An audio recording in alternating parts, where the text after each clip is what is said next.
Good evening.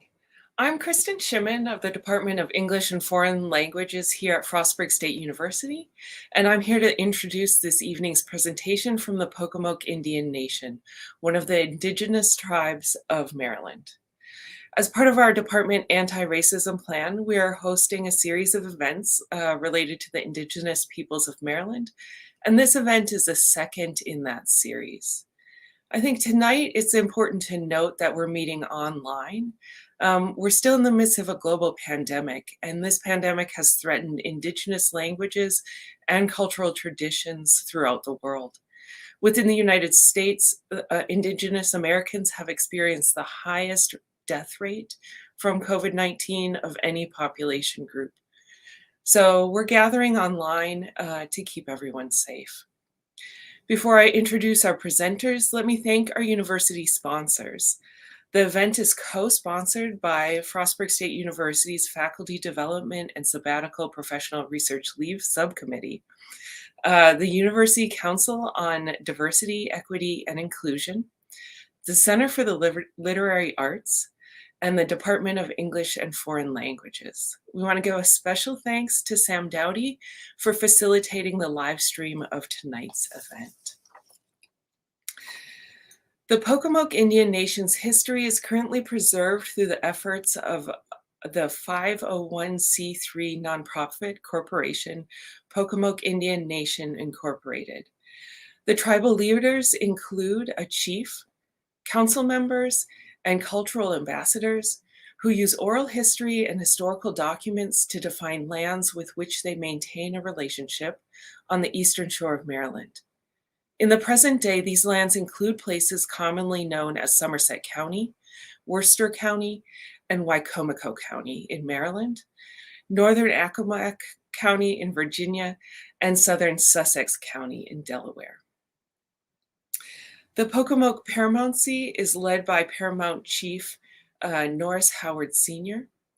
Chief Norris inherited his position upon the passing of his brother, Harold Howard Jr.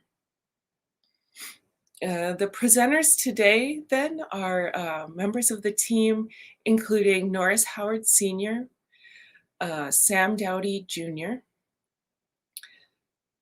Buddy Howard, Philip Goldsboro, and Cheryl Dowdy. And Cheryl will take it from here.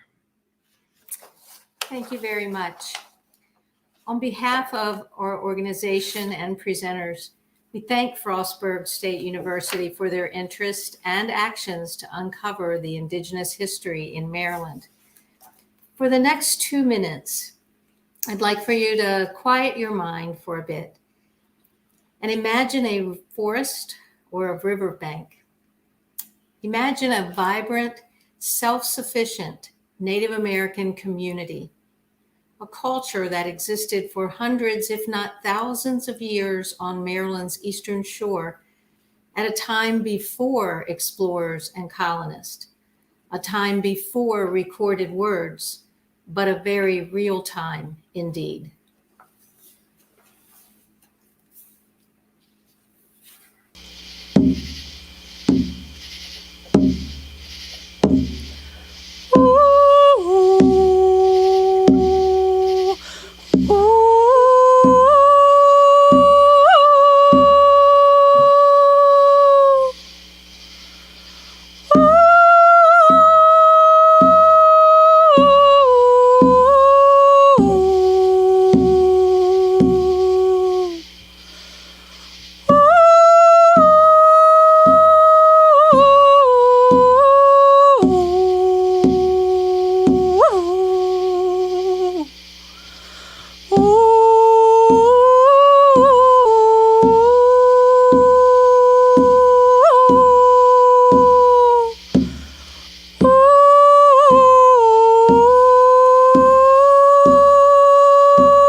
Good evening. Again, we'd like to thank Frostburg University for hosting this event, and we are happy to share in our history, history of Indigenous peoples here in Maryland. So with that, we'll jump right in. We have approximately 8,000 years, give or take, to talk about in the period of a little over an hour. So we're going to abbreviate it as much as is possible and yet still relate the information that we hope you'll find important. The native occupation in America dates back at least as far as 8,000 years ago into the Archaic period. But we're going to focus tonight on the Woodland period and specifically the late Woodland period from approximately 900 AD through 1600 AD, which is where we would find the Pocomoke paramountcy at or about the point of contact with Europeans. Next slide.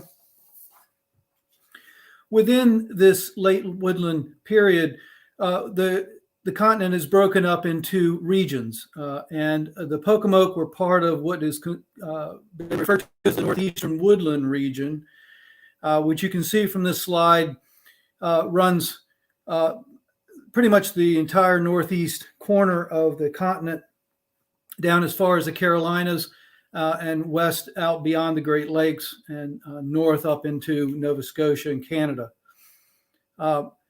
Within this woodland region, next slide, please. Within this woodland region, we find different cultures and specifically different language families. These have been identified as Iroquoian, Siouan, and Algonquin. And the Algonquin language family and culture is where we find the Pocomoke as being a part of that language family and culture. Next slide, please. So enter the Pocomoke, enter the Pocomoke Nation. And this slide identifies the basic territory of the Pocomoke Nation.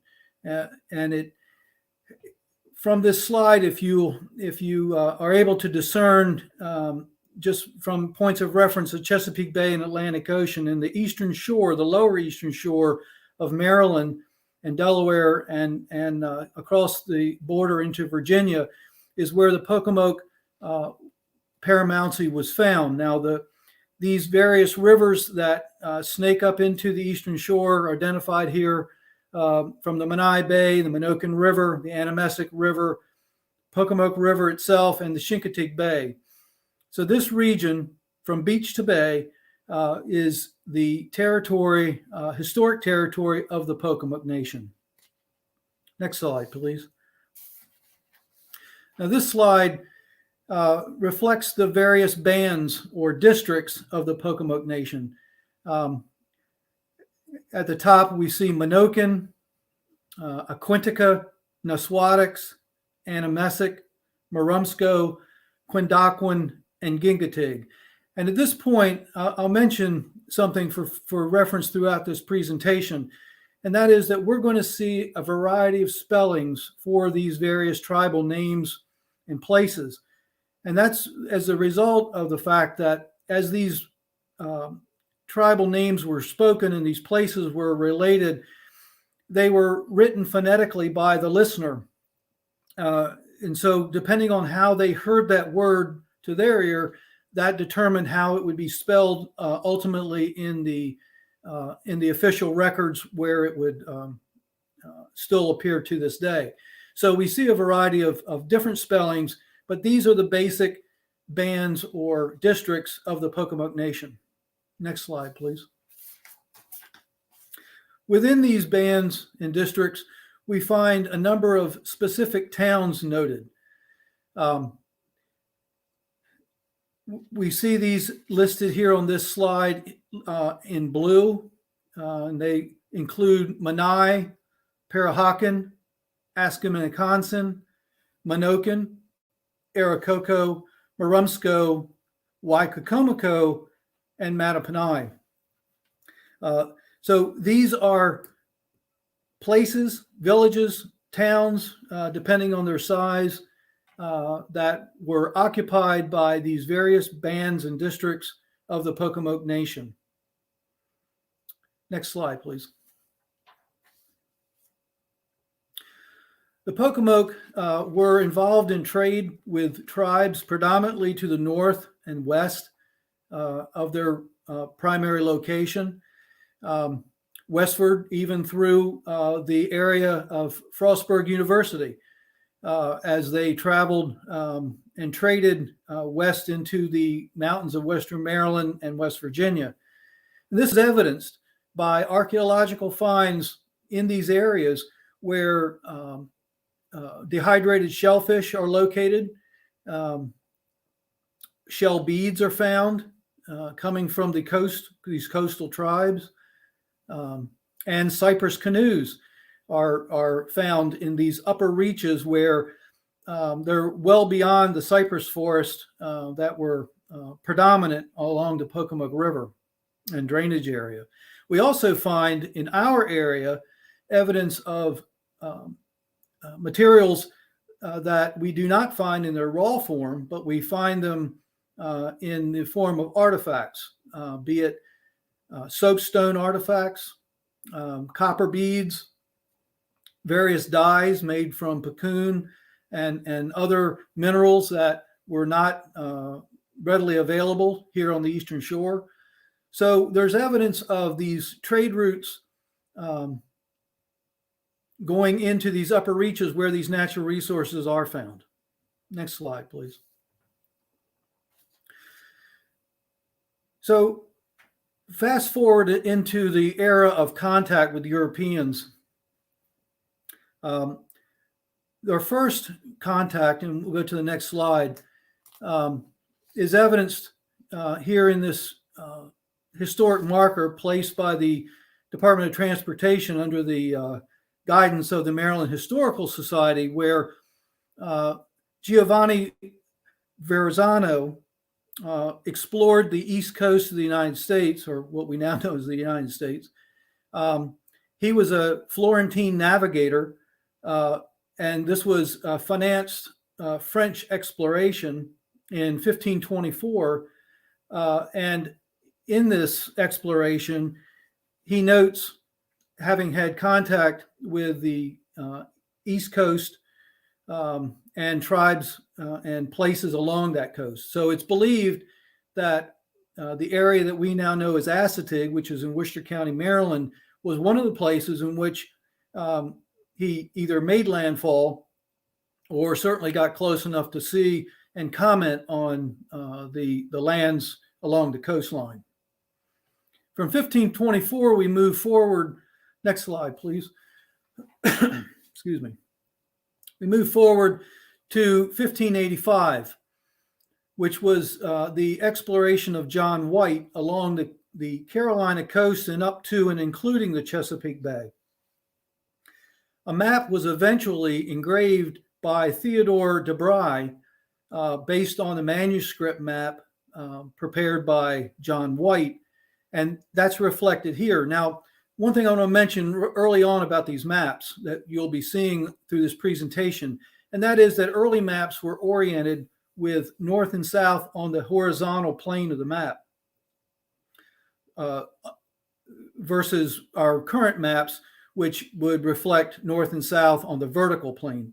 So if you follow along this map, you'll note that the Carolina coast is the predominant focus here, and the Chesapeake Bay is off to the right, as indicated by the green arrow. Next slide, please.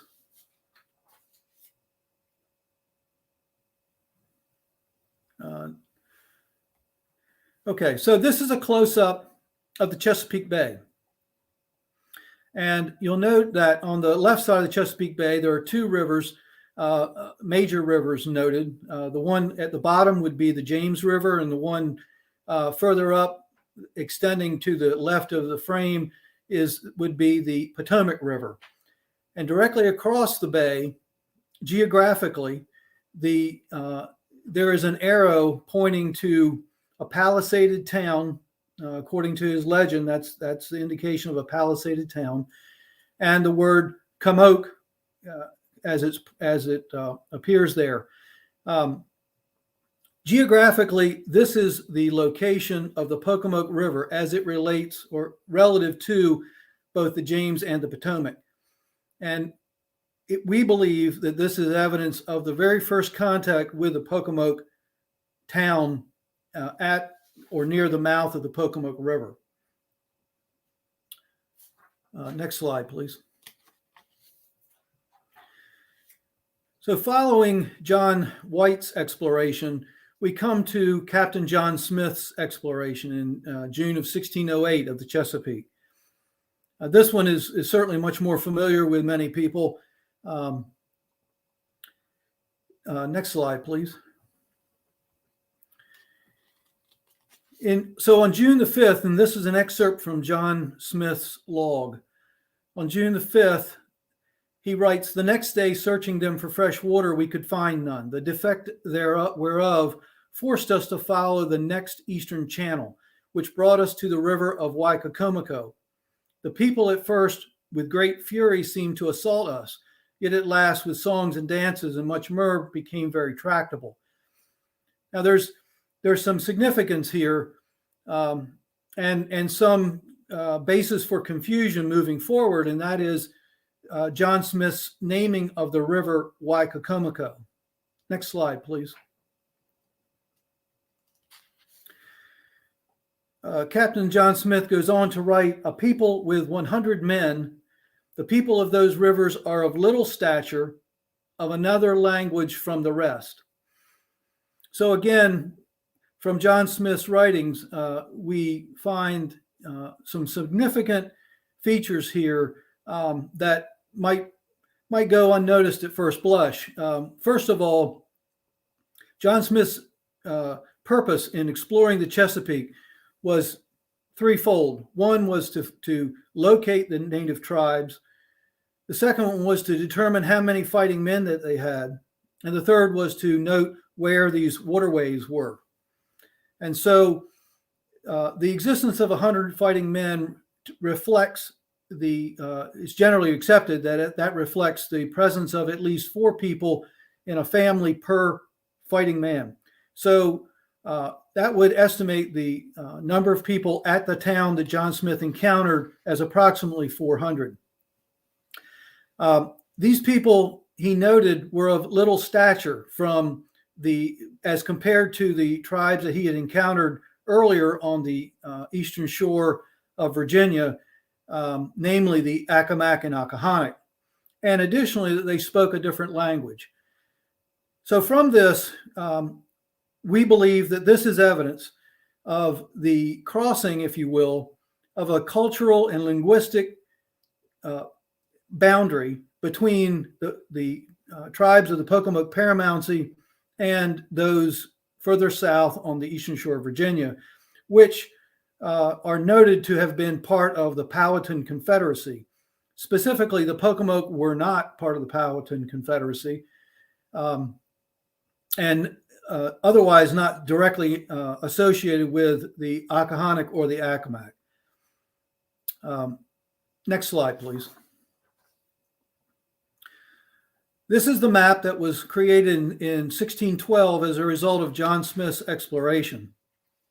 And it's probably a map that many people are familiar with having seen as a result of the John Smith Trail information. Again, this map is oriented north-south on the horizontal. If we go to the next slide, we'll see a close-up of the area specific to the Pocomoke. So in the lower left of this slide, you'll see the legend that refers to the symbol for a king's house. And then center right of the slide, you'll see the word Pocomoke and the appearance of the symbol for a king's house. Now, the word Pocomoke is a generic Algonquian word for town or where houses are built. John Smith's inability to communicate with the Pocomoke because of this language dialect change was most likely the cause for why he called this town Pocomoke and why he called the river that we now call the Pocomoke the Pocomoke Flu, as it's written here, or Pocomoke River. Dialects within the Algonquian language are very similar to dialect differences in the Latin-based or Romantic languages. So while they may well be rooted in a similar fashion, they're not necessarily discernible one to the next. So at this point, I'd like to invite Philip Goldsboro to share some information about the next slide. Next slide, please. All right, this slide shows 5 fur traders that are trading in Pocomoke territory in the 17th century. Although Somerset County records indicate that corn is equally important to the traders. In the Somerset County judicial records and a report of the Provincial Court of Maryland found in volume 86, pages 6 through 17 of the Maryland State Archives, tells some interesting facts about trading on the Menoken River. A plea of trespassing against Richard Ackworth was filed by Mr. Randall Revel. It was presented to the court, and Ackworth was suspected of cutting down 5 oak trees on Randall Revel's land called Double Purchase. This is located on the south side of the Menoken River near a fork in the upper part of the river. This right branch was known as the trading branch. In this fork was the village of the Menoken Indians, which were a sub-tribe of the Pocomoke Paramountcy. Land records also indicate that this neck was called Aracoco by the natives. We see that several times in land records. On the 16th day of April, 1670, it was ordered by the court that 12 men in this neighborhood of Menoken would be located to form a jury to inquire on the supposed trespassing charge, and among these 12 men we find 4 Indian traders. The deposition of German Gillett, his deposition stated that about 14 years ago he was trading with the Indians in Menoken with an interpreter named William Cook. They came from the Rappahannock River by sloop and took in corn in the fork of the Menoken River. Christopher Nutter, aged 34, was known as an Indian trader from other sources, and he testified that the fork in the Menoken River was a place for trading with Indians. Henry Hooper, age 63, swore that about 14 years ago, I was having a great fortune to meet with an Indian in the Sound, which would be the Tangier Sound or Nanticoke Sound. He was coming to trade corn in a vessel and coming from the Rappahannock River. We went up the Menoken River to the Indian town and to the fork, which is called the Trading Branch. We met 3 other vessels, and I know no other branch called the Trading Branch, saith not. The deposition of John Westlock is a very interesting one. At the age of 90 years or thereabout, he was taken by the jury to the trading point that I used with Mr. Harmon, where we used to swim the horses, and the other against my house at the point of the fort where I traded some 50 years ago, which would be about 1620. It's an interesting note to this information that, in fact, Christopher Nutter and John Westlock had patented land on the north side of the river near the Indian village in 1663, about 7 years before the court date. Many historians believe that this is to protect the Indians that they frequently traded with. You thought I forgot about Jenkins Price, but he'll come up in the next slide. Next slide, please. Colonel Henry Norwood, 1649, an Indian house. I made my way to the fisherman's house after being shipwrecked, and I can never sufficiently applaud the humanity of this Indian, nor express the high contentment that I enjoyed in this poor man's cottage, which was made of nothing but mat, reeds, and bark of trees fastened to poles. A large platform reposing on it had a loveliness and symmetry to it, so pleasing to the eye and refreshing to the mind, that neither splendor of the escurial or the glorious appearance of Versailles were able to stand in competition to it. Henry Norwood, A Voyage to Virginia in 1649. Colonel Henry Norwood's voyage started in England. Norwood and his two compatriots, namely Major Francis Morrison and Major Richard Fox, met in London as previously planned to pursue a voyage to Virginia to seek their fortune. They met with the captain of the good ship Virginia Merchant that was burdened 300 ton and fitted with 30 guns. Their contract with him was to transport them to James River in Virginia for a fee of £6 sterling per head. This Atlantic crossing was a treacherous one and very long. The captain was proven to be insufficient in his duties as a navigator and caused the trip to be too lengthy, and storms and gales finally dismasted their ship. Desperate for food and water, they decided to sail with a jury-rigged ship to the west and hope to find land. A few days later, they landed off the shore to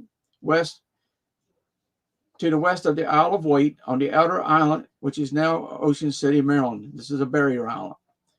They were being watched by the Kickatank Indians, now known as the Assitegs today, and they were frequently visiting the island, hunting shellfish and fowl. After communicating with some sort of crude sign language, Norwood and his party were carried across the inland bay by log canoe to the house of a fisherman that we just talked about. He was a generous and kind man. The party was later transported up, we think would probably be the St. Martin's River, up to the Queen's house, where he was told that he was going to be sent down to the King's house, some day and a half walk to the south near the present town of Berlin, Maryland. This king was also kind and a friendly leader, and he drew on the ground with a crude map and a stick, indicating that there were some 50 miles to the north of the city of, or community of Accomack, The king sent a runner to the south to locate a guide for Norwood and his party. After many days, an Indian trader by the name of Jenkins Price, our man, arrived with a native named Jack. By now, Norwood and his companions were well rested and fed. In the early morning, Price, Jack, and a party set out for about what looks to be a 25-mile walk south to the Indian village of Ginkotig, today known as Chincoteague, also a sub-tribe group of the Pocomoke Paramountcy. They were also friendly with the king of the Kickatank. After resting and eating, they set out the next morning for Accomack and a small English plantation on the edges of the Chesapeake Bay. Later, Norwood got passage across the Chesapeake Bay to Yorktown, where he crossed by land over to Jamestown on the James River. Norwood was related to Governor Berkeley, and therefore Jenkins Price received a large amount of tobacco for saving Norwood's life, who returned to England never to return to the colonies. Jenkins Price, on the other hand, the Indian trader and guide, moved to the entrance of the Pocomoke River in what is now Somerset County with his wife and family. He was granted a patent by the Calverts in 1663 called Gleneth, and this village, it was directly across from the village of the Pocomokes, a palisaded city. He apparently continued to trade with the native people for many years. All right, back to you, buddy. Next slide.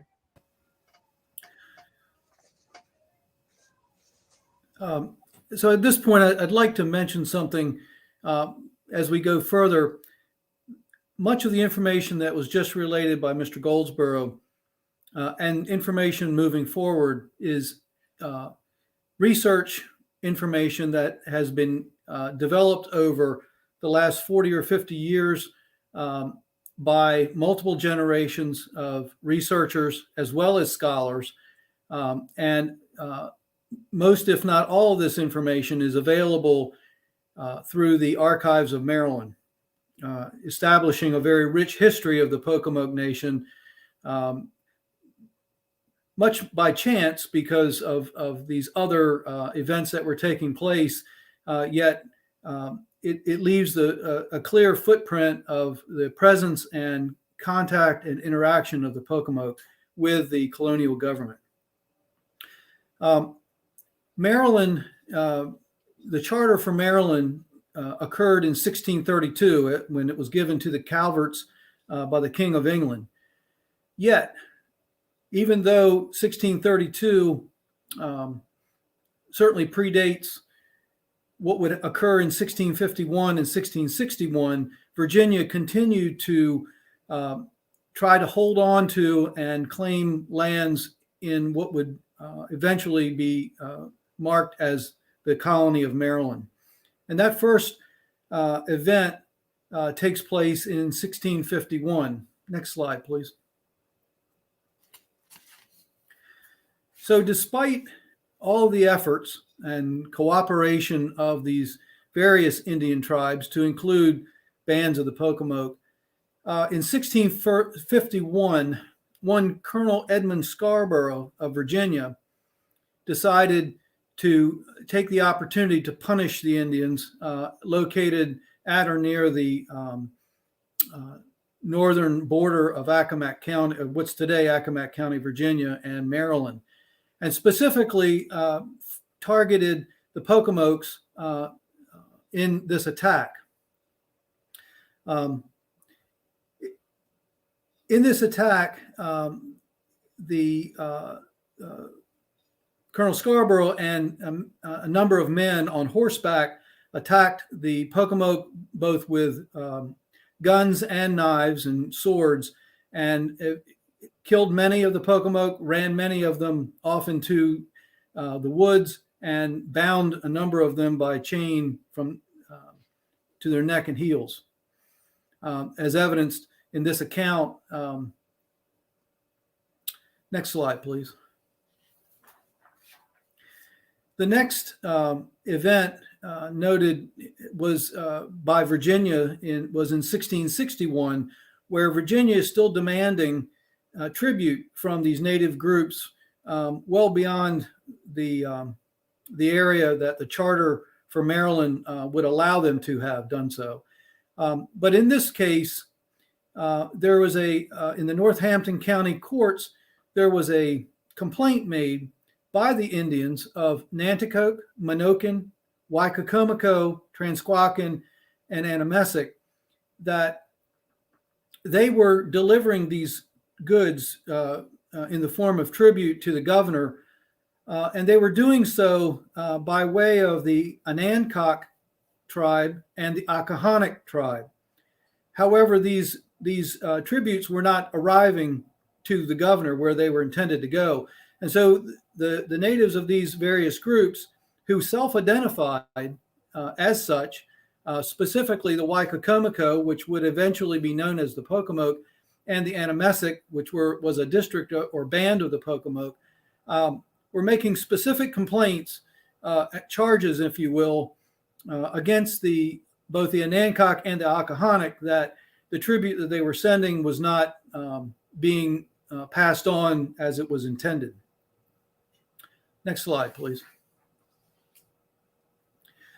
So this brings us forward to a map that was prepared in 1673, and it was based on a survey that was concluded in 1670 by Augustine Herman. And on this map, we will now see evidence of a boundary that was placed between the colony of Maryland and Virginia, and the presence, or specifically the lack thereof, of many of the Pocomoke towns that pre-existed this particular date, and I would argue existed after this date. So in 1670, the survey would reflect, and we'll go to the next slide. This is simply a close-up of the legend in this on this map, and at the bottom of this legend, there is again a symbol noted for an Indian house, which is about it's in the bottom portion of the screen, about halfway up, where it reflects the symbol used for an Indian house and plantation. If we go to the next slide, we'll see that in action on the map.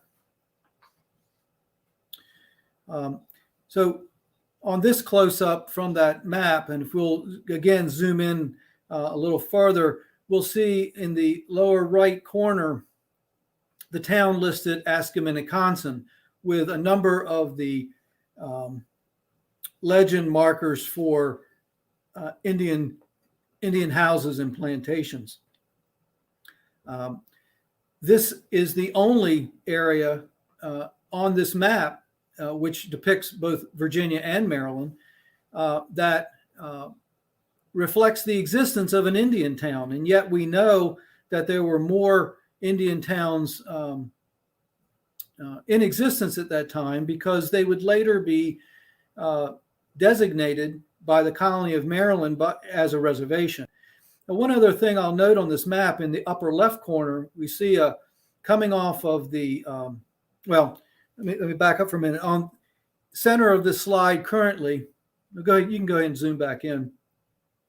The center of this slide, we now see the Pocomoke River renamed. So what we're seeing now is the Wyco, short for Pocomoke, alias Pocomoke River. So by this point in time, okay, we see the evidence now of clear tribal communication by the Pocomoke with map makers and explorers and traders that reflects the actual name of that tribe, of that paramountcy, and of the river. So the river now has been renamed Pocomoke River. And interestingly enough, just north of that, so in the upper right corner of this slide, we see the word Pocomoke River again noted where the present day Wicomico River exists. Now, there's a method to this madness as to why they are changing the location of the named river Wicomico, and frankly it has more to do with the fact that Virginians who have already settled this area and patented much of the land under Virginia patents are trying to trying to justify their claim to these lands by saying that they were south of the Wicomico. The confusion obviously being which Wicomico are we now talking about, now that the Pocomoke has been renamed by its correct name. Coming off in the center of the slide, coming off of the Pocomoke River, we see a small creek, and it's identified here as Dividing Creek. Dividing Creek currently is part of the dividing line between Somerset and Worcester counties. But at this point in time, Worcester County did not exist. So Dividing Creek did not get its name because it divides these two counties. In fact, Dividing Creek got its name because it divided two sections or two districts of the Pocomoke Nation, Aquinica and Nuswatix. So Aquinica would have been on the west side of Dividing Creek, and Nuswatix on the east side of Dividing Creek. And again, we know this from a review of the land records and the surveys that were done as lands were patented out, and the surveyors would name these creeks, in this case, the creek that divided the Aquinica from the Nuswatix. Next slide, please.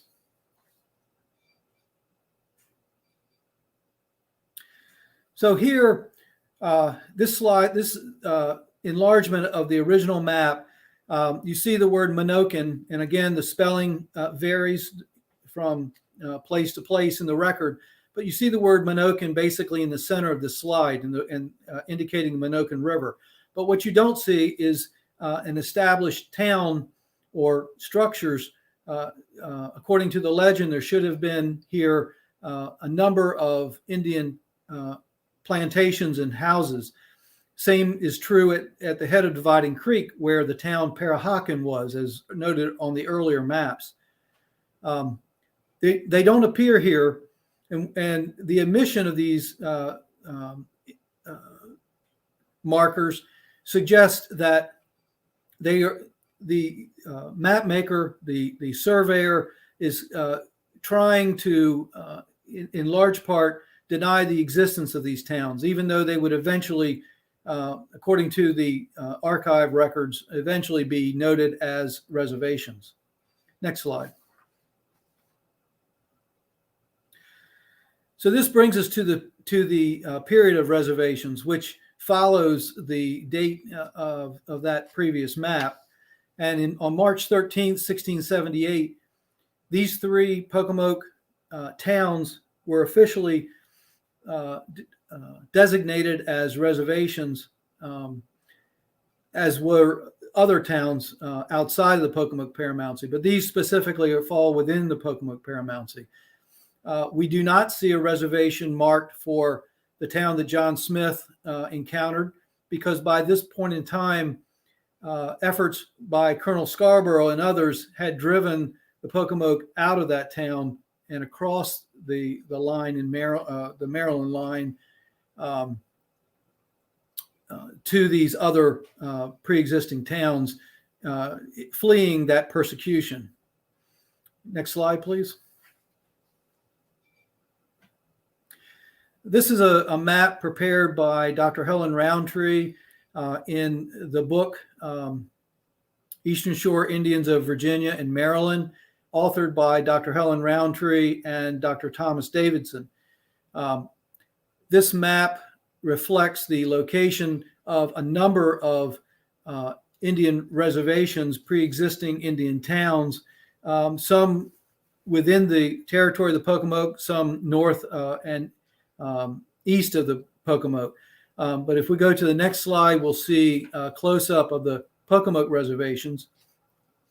And again, you'll note the Pocomoke Monocan Indian town, located at the head of the Pocomoke River, or excuse me, the Monocan River.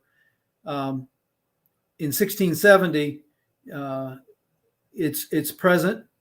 In 1678, the reservation of Parahocken is present and accounted for. The only boundary that's not specifically noted on this map is the northern boundary. And the largest reservation, which is also the largest town, Indian town in the colony of Maryland, Ascominiconsin Reservation, which again was by proclamation as a reservation in 1678. Adjacent to the Ascominiconsin Reservation is the Quepaquan Reservation, which was predominantly an Assateague town and ultimately an Assateague reservation. Next slide, please. This is a historic roadside marker, again placed by the Highway Administration and the Maryland Historic Trust. And it's located at the intersections of Route 12 and I believe it's 354. Bear with me just a second. Yeah, I think that's 354. So it's located just on the northwest side of Snow Hill, Maryland. If you're approaching Snow Hill from Salisbury on Route 12, you would find this marker at the intersection of Route 354. You'll see on this map in the lower right corner that this reservation, again, as compared to the map Dr. Roundtree prepared, was found to be bordered by the Pocomoke River on its eastern side and the what's now called the Nassawango Creek, previously called the Ascominiconsin Creek, on its western side. The northern boundary, again, is not clearly established. Next slide, please. So moving forward into the era of treaties, we see the first treaty signed by the Pocomoke in 1678. And on this particular treaty, there are multiple signers: the Assateague, Pocomoke, Yingatig, just another variation of spelling for the Gingatig, the Anamessic, Aquinica, and Murumsco. All these groups in this particular treaty signed individually. From this point forward, 1692, 1722, and 1742, Pocomoke, the king of the Pocomoke, signed on behalf of all of these groups under his subjection.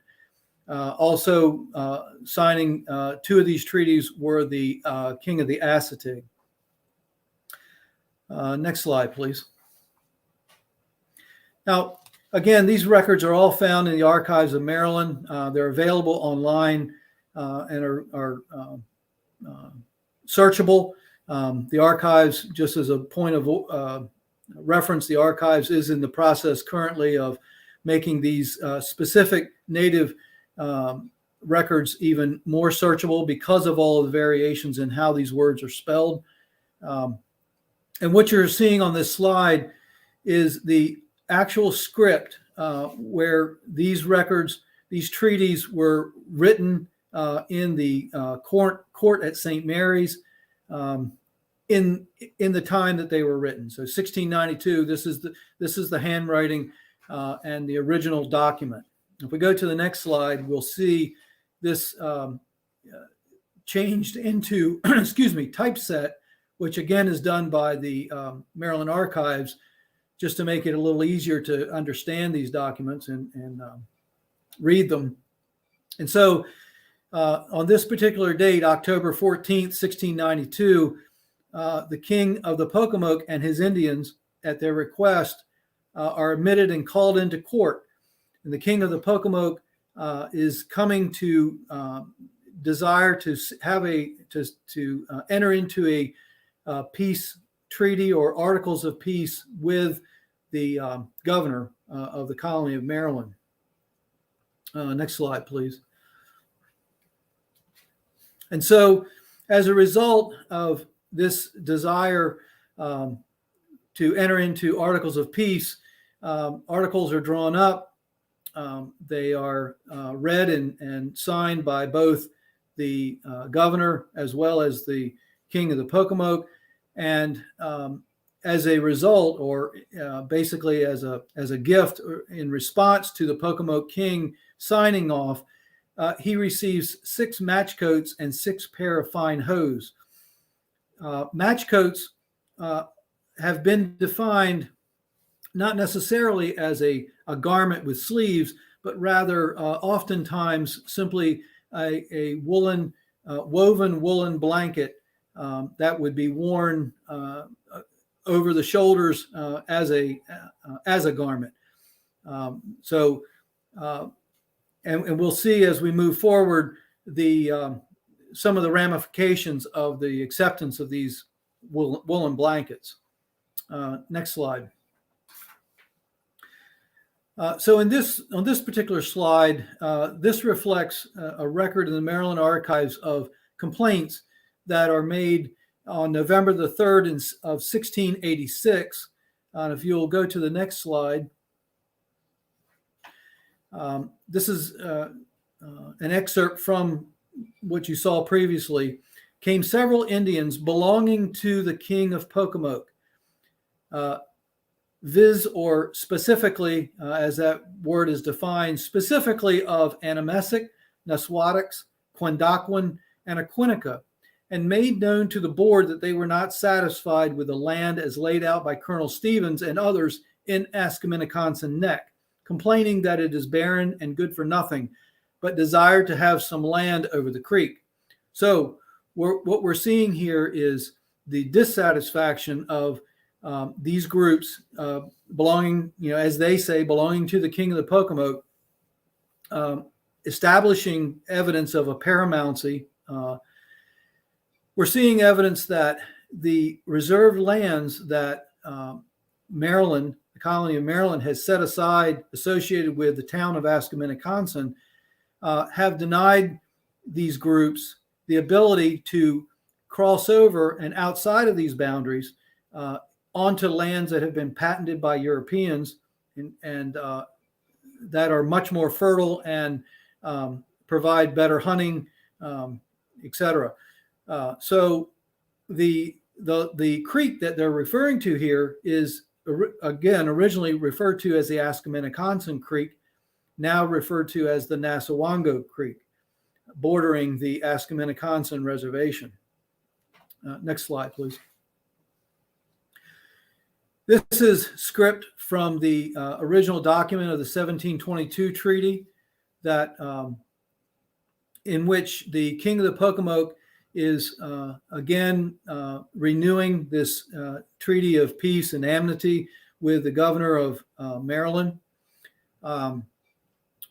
One thing I'll note about these treaties, without getting into all of the specific provisions within them, basically the only benefit that the natives received as a result of signing these treaties was the right to hunt and fish without violation or interruption. And yet even then, these treaties were not respected by settlers who constantly harassed the natives and prevented them from trapping and hunting where they otherwise should have been able to do so. So the treaties were not enforced here on the Lower Eastern Shore in Somerset County, which was the predominant county at the time. Worcester County did not exist. Pocomoke did not exist. Sussex County, Delaware did not exist. Somerset County basically took up most, if not all, of those regions. Moving to the next slide, what we're going to see now is the signature lines on these this Treaty of 1722, specifically signed by Charles Calvert, governor of Maryland at the time, and by the Assateague king, alongside of Charles Calvert's signature, and the Pocomoke king. And the Pocomoke king's name, his native name, is listed here as Wasungi, alias Daniel. The name Daniel is a Christian name that would have been given to the king of the Pocomoke once he was baptized, and typically would be the name entered into most records, as opposed to the native name. Nonetheless, his native name does appear here, which is a gem in and of itself in preserving that information. And if we go to the next slide, we'll see a close-up of the mark of the King of the Pocomoke. We spend a lot of effort and time preserving petroglyphs and pictographs of native artwork, but I would argue that this mark in and of itself is a piece of artwork as prepared by the hand of this King Daniel Wasunge, King of the Pocomoke. I'd like to invite Cheryl Dowdy back to the program to talk about the next slide.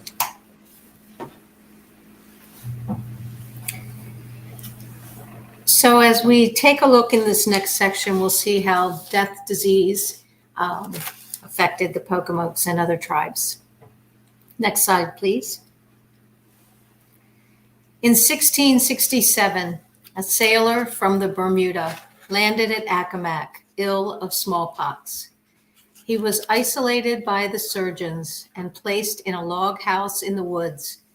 But in a time of delirium, he escaped from the cabin and, wandering to the Indian town, inoculated that tribe or village. And from there, the disease spread all over the eastern shore, leading to an awful mortality among the natives. So we see here the evidence of the introduction and spreading throughout native communities of disease, smallpox, tuberculosis, even the common cold. Natives had little, if any, resistance to. Sort of a precursor to what was mentioned earlier in this program about COVID disproportionately affecting native communities because of, very possibly because of their genetics not being exposed to these types of viruses for long periods of time. So certainly in this era, smallpox was, while it was no respecter of persons or ethnicities, it took a devastating toll on the native populations and likely killed more natives than a gun or swords may have done. I'd like to invite Sam Dowdy to speak on the next slide.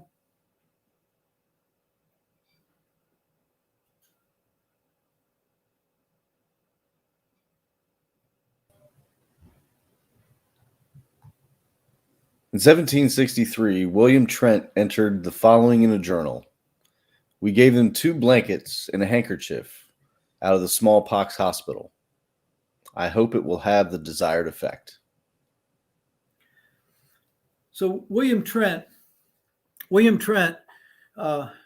was in charge of a militia in the Pittsburgh, Pennsylvania area. And so while this event that he speaks of in his own journal, admitting to the introduction of blankets and handkerchiefs infected with smallpox into a native community, while this did not occur here on the Eastern Shore, what we do believe did occur either by design or by circumstance, and this goes back to the match coats.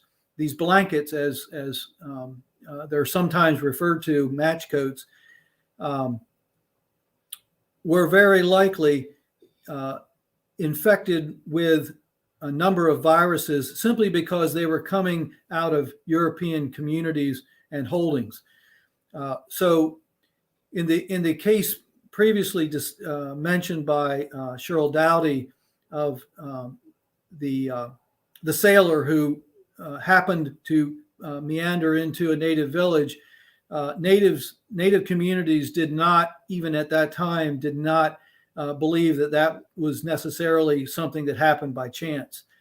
They suspected at that time that was an intentional event.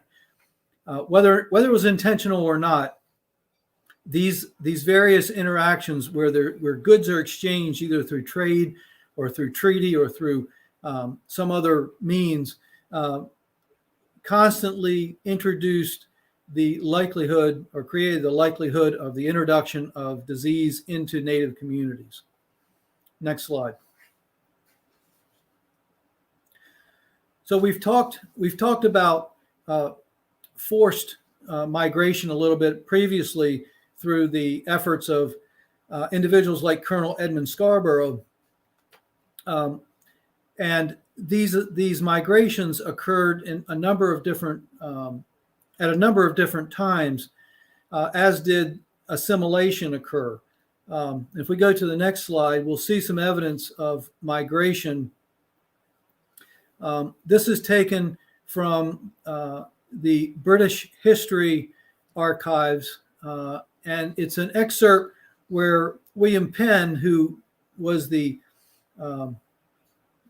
was at the head of the Pennsylvania colony, he is being accused in a British court of having made a bargain with 2 native groups, specifically the Pocomoke and the Susquehanna Indians, who are in this particular complaint, quote, known to be villains to settle in his country.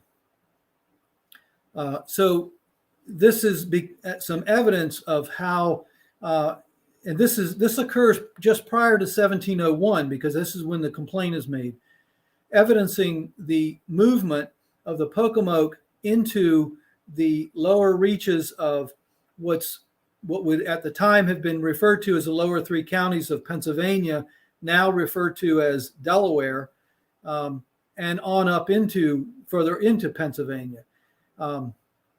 He answered this complaint simply by saying that the Indians are our friends because we have not only been just but very kind to them.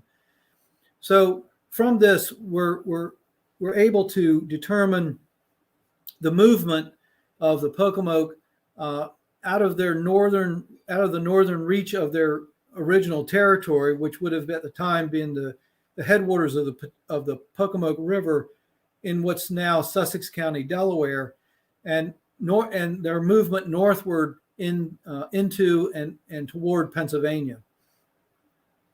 Next slide, please.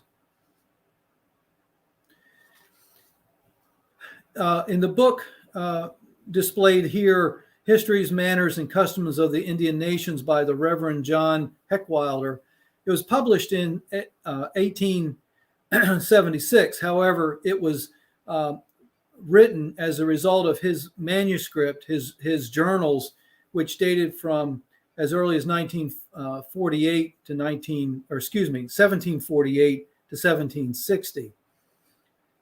In this book, he talks about having witnessed himself in these periods, 1748 to 1760, caravans of Indians traveling through Bethlehem, Pennsylvania, and carrying with them the bones of their dead, which was a custom of not just the Pocomokes, but also of the Nanticokes, which in his book, he's specifically speaking of Nanticoke, but it was a custom of both groups to, when if they left an area, to take their dead with them, take the bones of their dead with them. And so as they're traveling through Bethlehem, Pennsylvania, this fact is witnessed by Reverend Heckwilder and others, and published in local newspapers as an event. Next slide, please. So now we're, again, talking about forced migration and assimilation.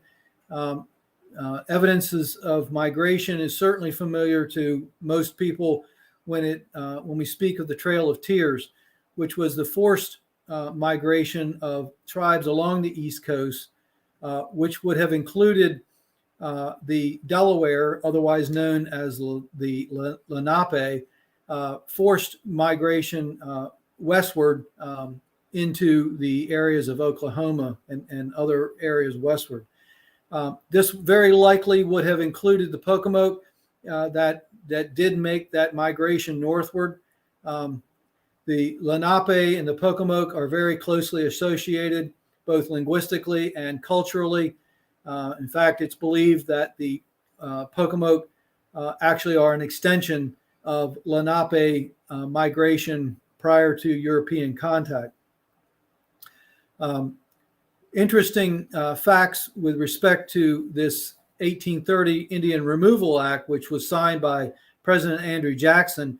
This legislation was actually opposed by most citizens, and notable citizens and congressmen that opposed it included Davy Crockett, Daniel Webster, and Henry Clay.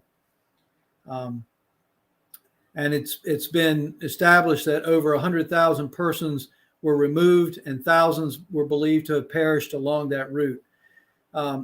This legislation passed in Congress only by one vote. So it was very controversial at the time. It remains controversial to this day insofar as its impact on Native communities. Next slide, please.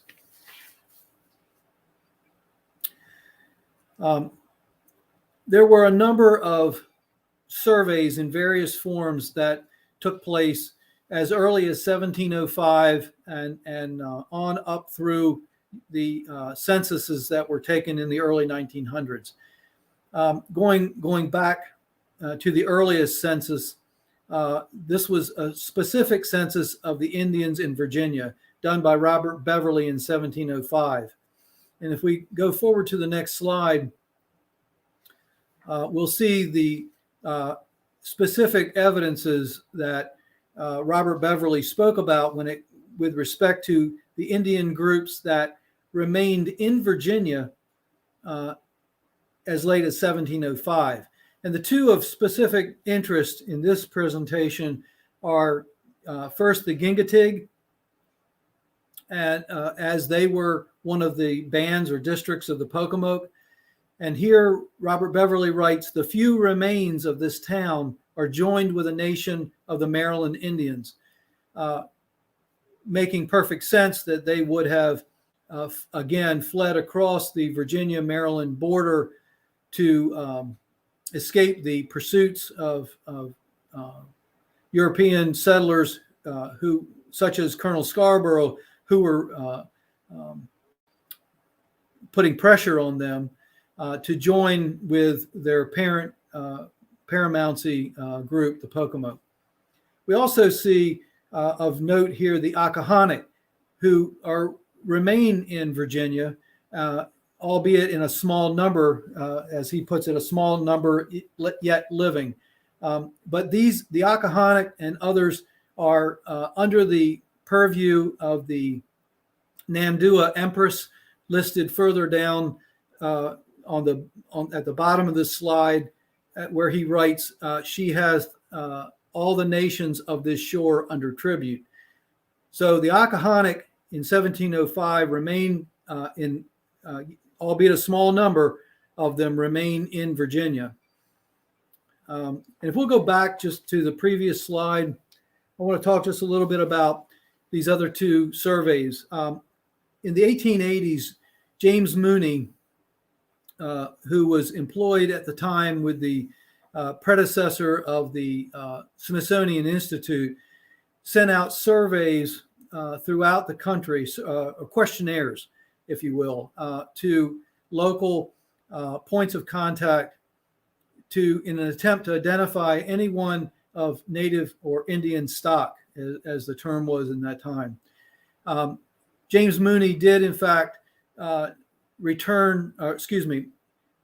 of the circulars that James Mooney was sent to a doctor in Crisfield, a Dr. Robertson. Dr. Robertson responded to that circular request and identified a family by the last name of Lawson in the Crisfield area, who were known through oral history as being descendants of a native person. Moving forward to the census, U.S. Census, in 1910, the mulatto classification was used to identify known or suspected individuals of mixed Indian and Caucasian heritage. So we see mulatto as well as used to identify individuals of African American and Caucasian heritage. So we see the mulatto classification used in its attempt to identify natives or their descendants. Next slide. It's based on our research on original source documentation that we, as the Pocomoke Nation, descendants of the Pocomoke Nation, do not accept the premise that the Akahanik and the Anamesic tribes were nor are the same, and therefore we do not recognize nor accept the recognition of the Akahanik as a Maryland indigenous tribe. We take this position because to deny the existence of the Anamesic as a group independent of the Akahanik is to deny the existence of a community of people who were here, who self-identified as Anamesic, and who are noted numerous times in the Maryland record as Anamesic. Never are they mentioned as Akahanik. And so to accept Maryland's recognition of Akahanik as an indigenous Maryland tribe would be to ignore and disrespect both the records in the archives of Maryland, as well as disrespect the Anamesic people as a community. Next slide, please.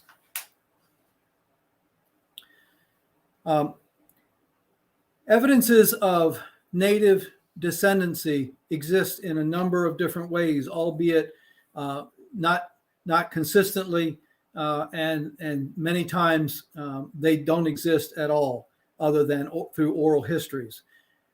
But what we have here in this slide is an indicator, a corroborator, if you will, of an oral history that existed within the Lawson family of their Indian ancestry.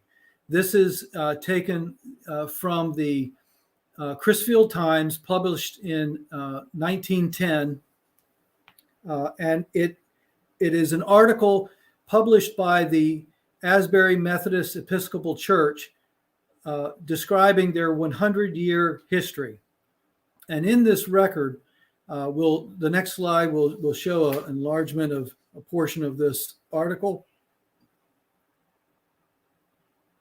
On September 16, 1790, Hans Lawson, then a member and trustee of the St. Peter's Methodist Episcopal Church, so it's identifying him as a trustee of the original church, which would become the Asbury Methodist Episcopal Church. Further down, Hans Lawson tradition says, married an Indian woman, the daughter of a chief. So this is evidence of the accepted oral history within the church records and within the community of Crisfield of the union between an Indian woman and the European man, Hans Lawson, sometime prior to 1790. At this point, I'd like to introduce my father, Chief Norris Howard, to speak to the next slide.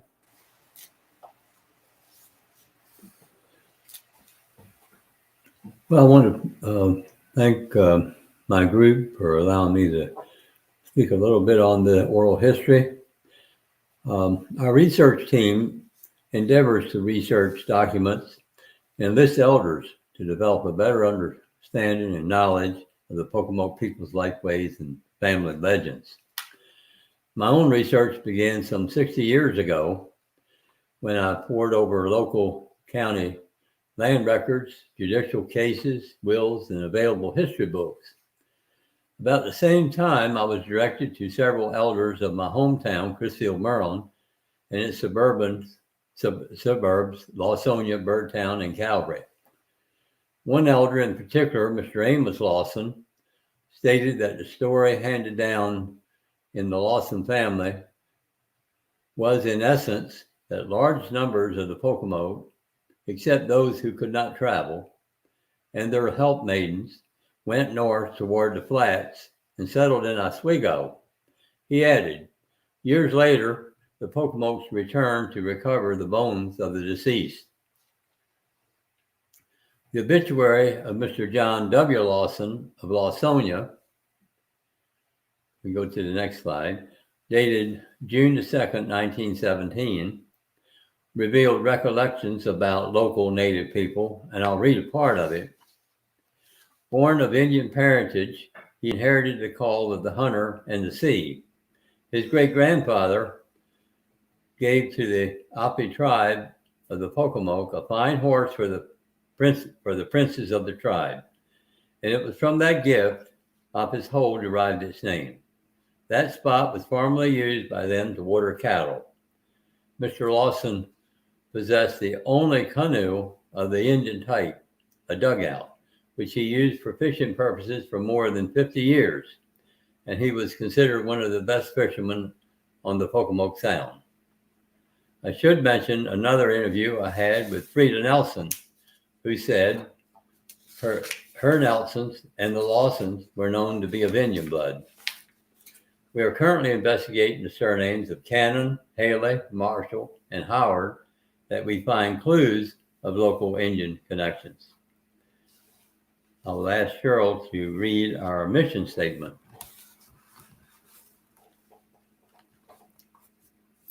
The mission statement of the Pocomoke Indian Nation Incorporated is to preserve the heritage and way of life of the Pocomoke Nation, whose villages and resources encompass the Anamessic, Minokan, Menai, and Pocomoke watersheds and hinterlands, the sounds of the Tangier and the Pocomoke and their islands, and the coastal bays and island of Chincoteague.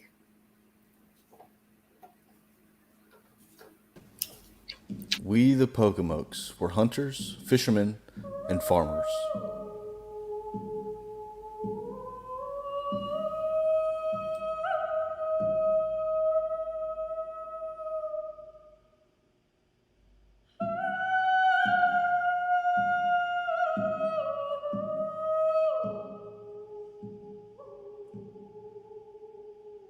We, the Pocomokes, built canoes from white cedar and cypress trees.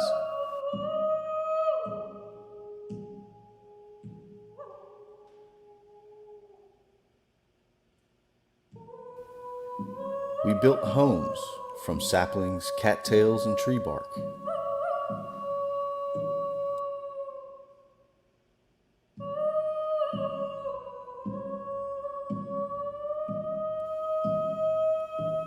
We, the Pocomokes, made tools and clothing from clay, stone, bone, shell, plants, and hides.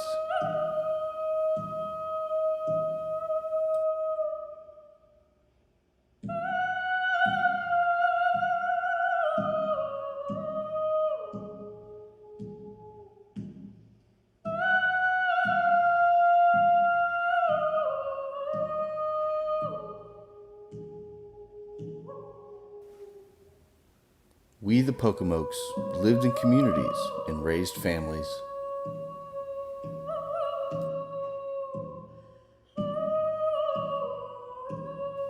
We were musicians of percussion, wind, and voice.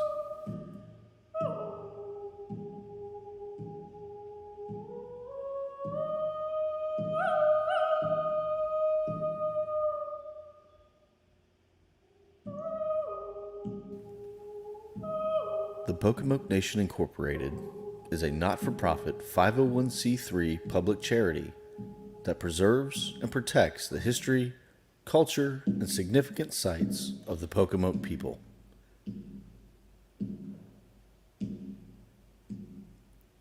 We direct and manage the historical and cultural assets associated with the Pocomoke Indian Nation.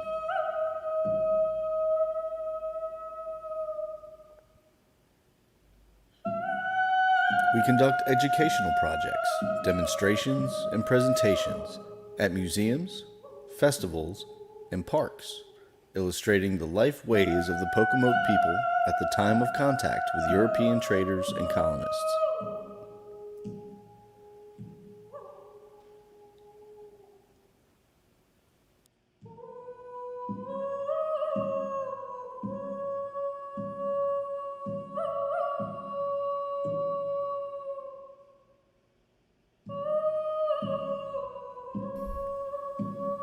If future generations are to remember us more with gratitude than sorrow, we must achieve more than just the miracles of technology. We must also leave them a glimpse of the world as it was created, not just as it looked when we got through with it. Lyndon B. Johnson.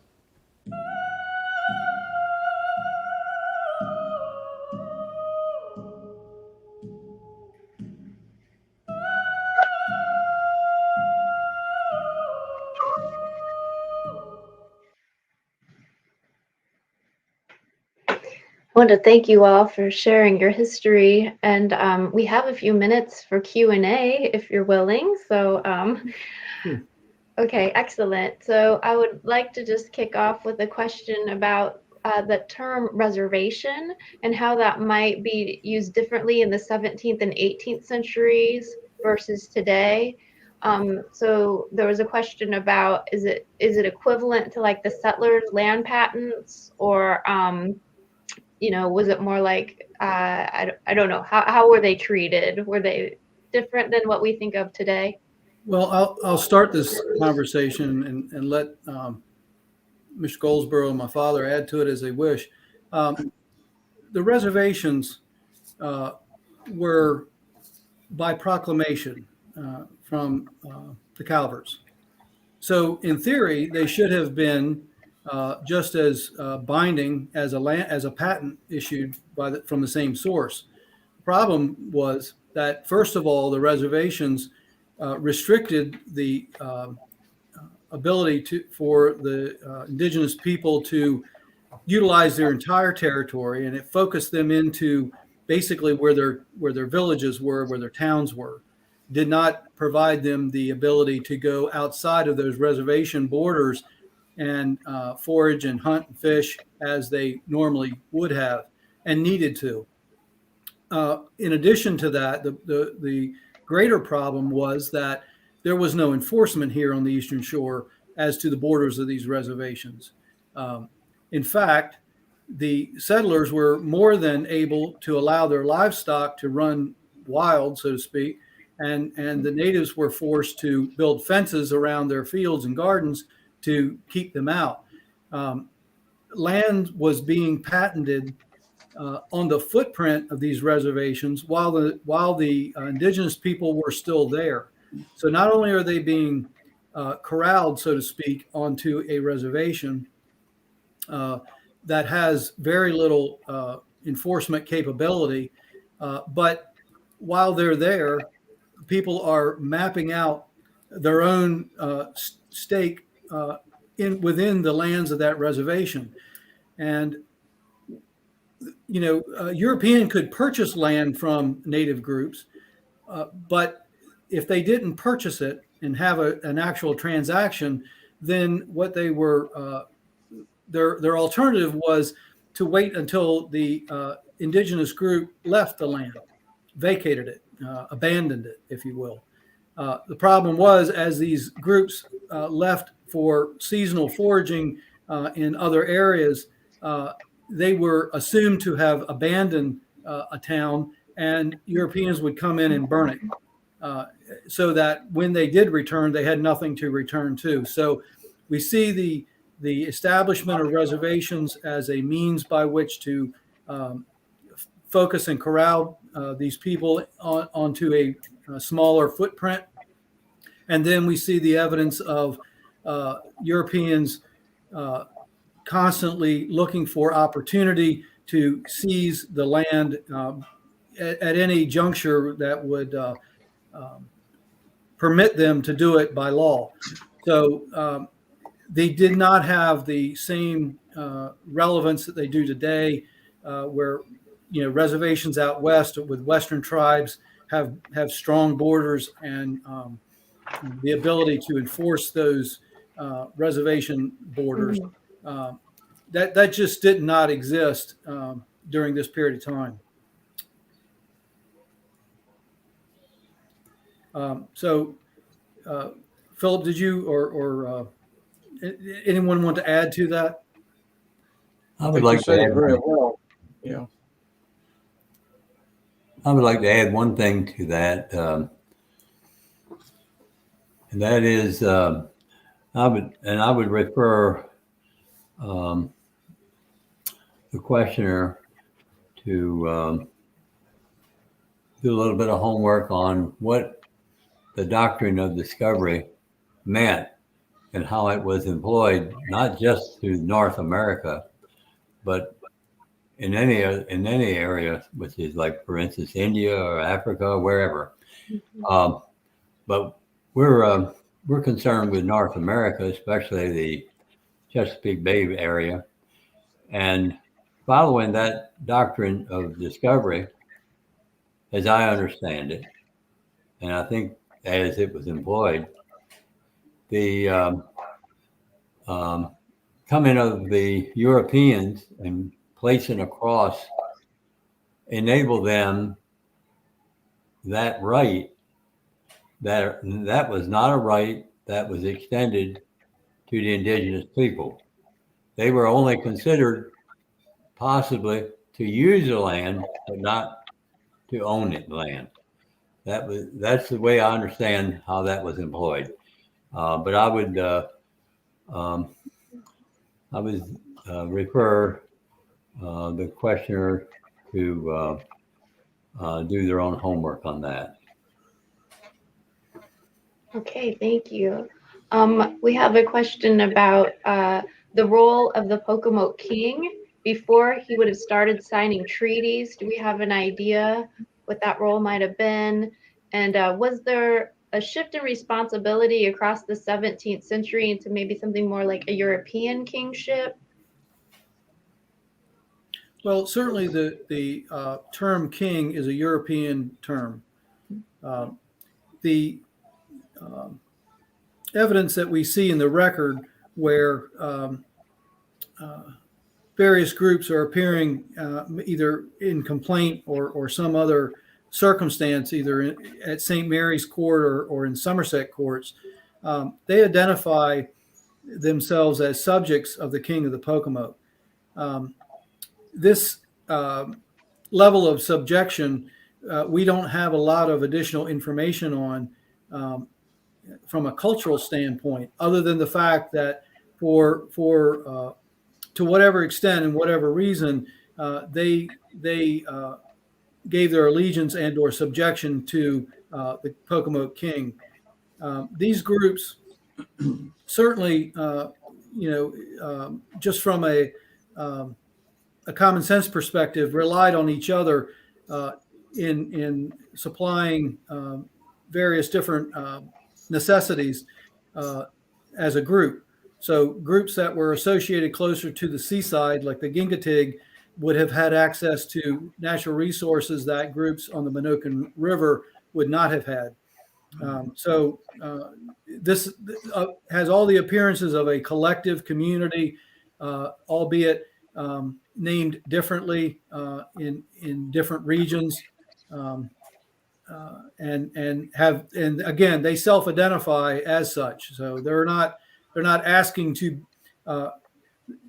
In other words, Europeans are not calling them Anamesic or Minokan because that's the river that they're found on. They're identifying themselves by those names, and then because they live on a particular waterway, then the river picks up their name. It's true. Yeah. Yeah, that's a great point to make, because I think we make a lot of assumptions. So thank you. If I could say something, please. Yes, please. Yes. You've noticed tonight throughout the slide presentation, and we've studied land records extensively, the groups or sub-tribes of the Pocomoke Paramountcy match up exactly with geographic locations that we feel they were occupying. And those names exist even today. Those names go back in history. Nassawatuk's Neck is throughout the land records from the 1600s, cleaned up into the 1800s. So they match up very well.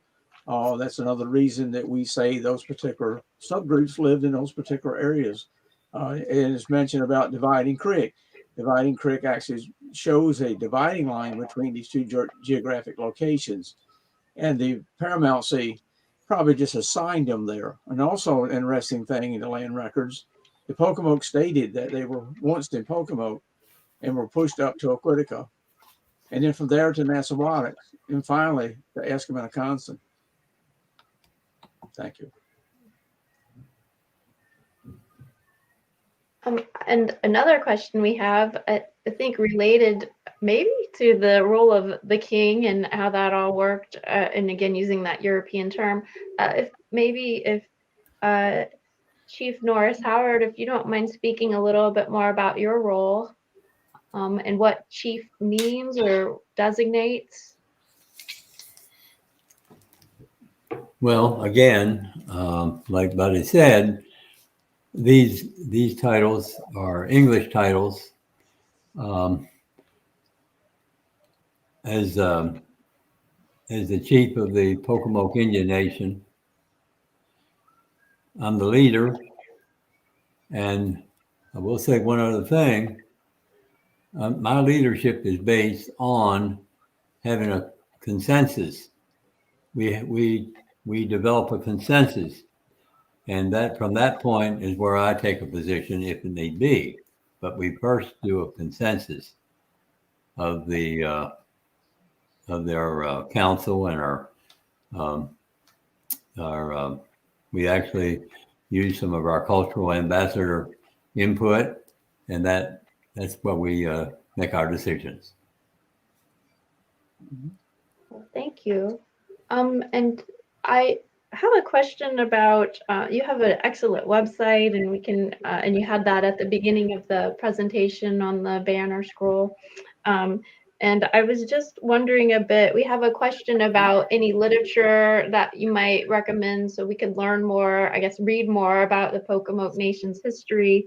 But I was also just thinking too, in addition to the literature, if you want to speak a little bit more about some of your past events for community outreach, some that were even highlighted in the film we saw just before the Q&A, that would be wonderful. Cheryl, would you respond to that? Well, one of our recent events was the National Folk Festival in Salisbury. We've had the privilege of being part of that for 3 years. I would say consecutive, but one of those was paused because of the pandemic. So, for 3 years, we were able to have a multiple opportunity of demonstrations, opportunities where the participants can actually try certain skills, especially before the COVID restrictions. They could actually make pottery using the traditional methods. In this past year, of course, we had to do it more demonstration style.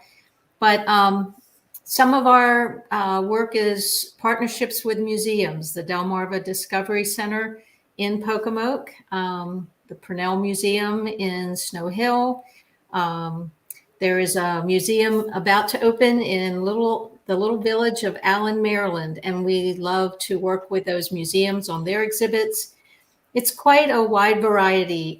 Outdoor is where we really shine. Okay, then. And one of our favorite places is the Pocomoke River State Park on the Shad Landing side of the river of that park.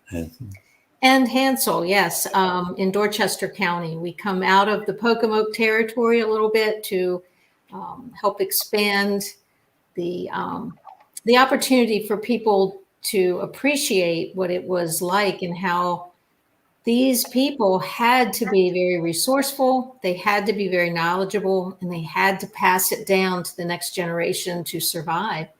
And we continue to try to do that with what we've learned. Is there any book that's devoted just to the Pocomoke Nation or books? Not yet. Stay Not tuned. yet. Is it in the works? Yes. Yeah. Oh, great. Great. Wonderful. Okay. We're past 8:30, but if you don't mind, one more question. I have a question in asking, how has climate change affected the lands and the traditions of the Pocomoke Nation? I think I can address that. Please. I've lived in Crystal area for 74 years, born and raised here. And just yesterday, I was in an area that I'm very familiar with, and the sea level change is really amazing how much the land is actually sinking. And according to NOAA, the land is also subsiding on the eastern shore. And for what exact reason, we don't know. We do take a lot of water out of the aquifers, which the native people were not pulling down these aquifers 1,000 foot deep. We are today. Many thousands of gallons, for instance, coming out of a small town like Chrisville, about 900,000 a day. And that's causing the ground to subside. And sea level is coming up, and some people believe it, some don't. But if the sea level rises a small amount and you subside a little amount together, those two will make a big difference. We've just recently had some flooding conditions in our community. They're more frequent. There's more water coming at us. I remember where they picked strawberries, which is now a marshland. So in just my short period of time, it's very evident. So if we go back hundreds of years, the Pocomoke would have seen a much different place, higher land, living very close to the river's edge, which is hard to do today.